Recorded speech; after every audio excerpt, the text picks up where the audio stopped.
percussion players, if I've got a lot of low E's, I want to find a gong that's going to give me the partial above it.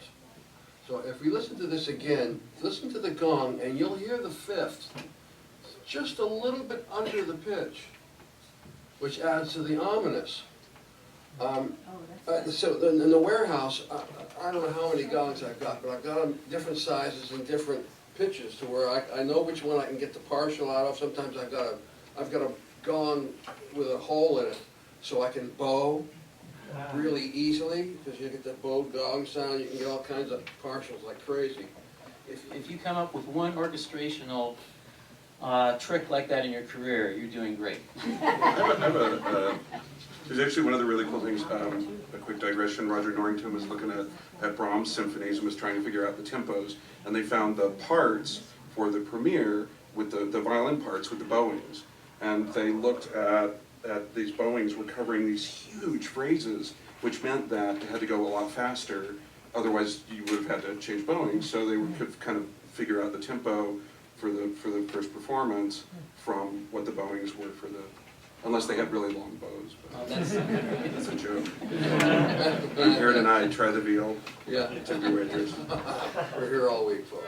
I saw a film on TCM last week called The Wild Thing, score by Aaron Copland. Carol Baker was the star. He played a young girl who had been great.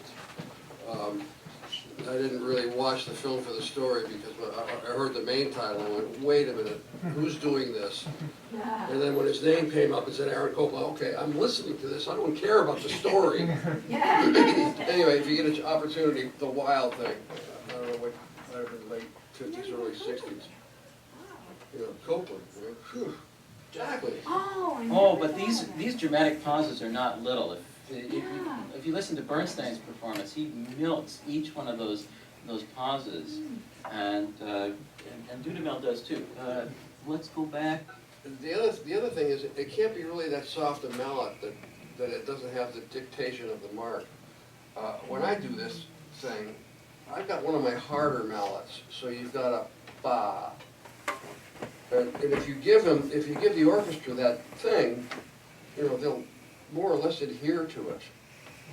So I mean, and that's all. You know, it's all a question of mallet choice. You know, every timpani player I know does it differently. Some guys like a medium mallet. Some guys think that they can get the point with a big puffy job. For myself, I think it's actually better to play with a hard mallet, but as soft as I can possibly play it, but loud enough so that they can hear the attack. So it's very Julia Child, courage of your convictions. Julia Childs or Billy Childs? I can't. Cooking with Billy Child. Cooking with Billy Childs. Okay, He likes his tempo a lot.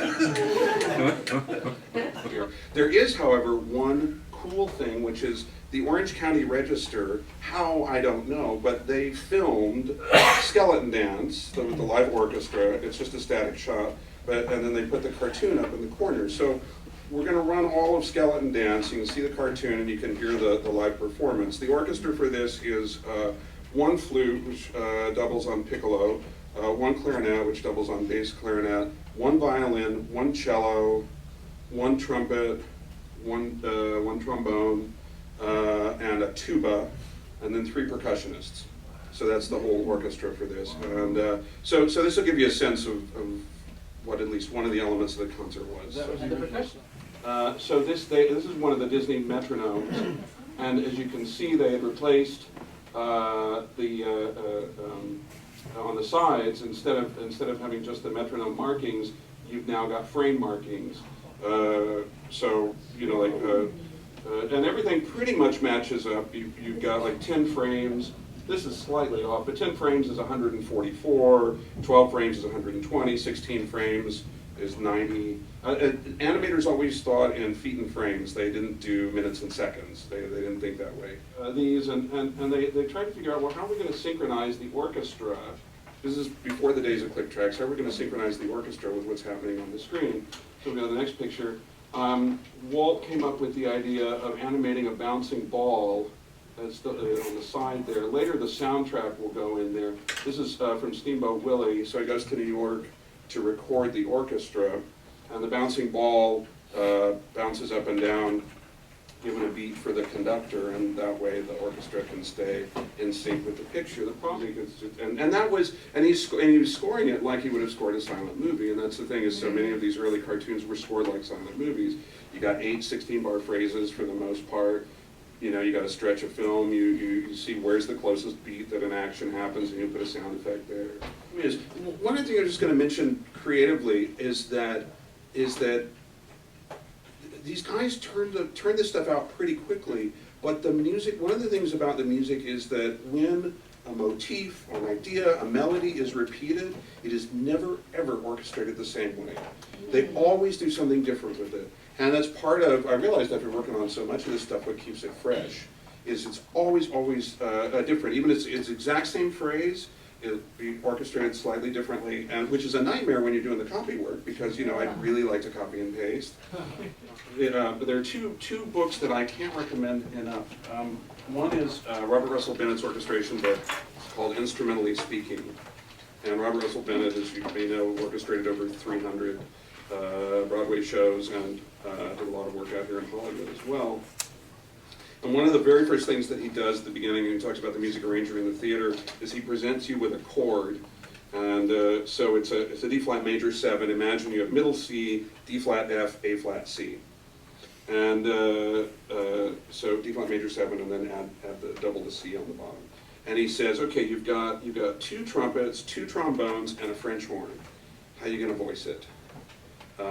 Because he says if you don't do the C and D flat at the bottom, put that in the trombone so that the crunch is there, then, you know, it's going to get lost. Then what do you do with the rest of your instruments? And that's something that these guys were thinking about all the time, was how to deal with the voicing. The other book that I was going to, or the other thing I was going to recommend is in the published libretto for A Little Night Music, Jonathan Tunick, the orchestrator, does the introduction, and he talks about orchestrating, and he talks about, I love his comment about strings. He said, in Broadway show orchestrations and commercial work in general, string writing is pretty much confined to the following 4 things: melody and counter melody, unison or harmonized, footballs, sustained harmonic accompaniment, runs, trills, tremolos, and other decoration, and the ubiquitous afterbeats, so abhorred by players. But he also talks a lot about choices that he made that kind of killed players, too much clarinet writing, not a chance to breathe. These things were never intended to be played solid from beginning to end, and more kudos to the musicians that they were able to do it. I mean, they had breaks and recorded in chunks. But it's just so inventive and so colorful, and I know you're a big fan of that. And he gets to play with all the toys as well. Yes, sir.